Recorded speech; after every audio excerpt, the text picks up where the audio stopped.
Petero Mucheno nababa n'abakozi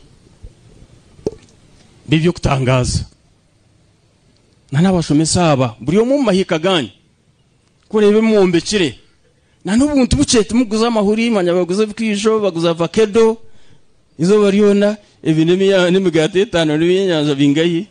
But you have done miracles. You have built beautiful churches and beautiful priests' houses.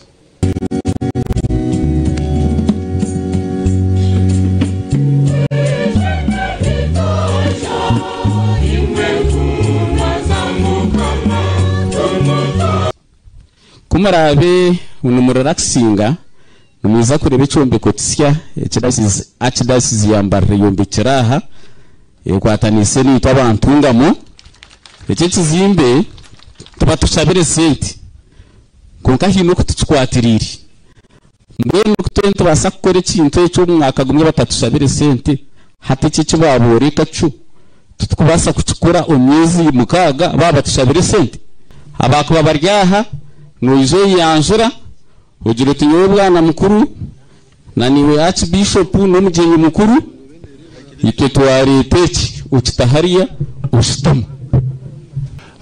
We have come with a contribution of 560,000 Uganda shillings. And my Lord Bishop, we are going to continue work with you in all the parishes.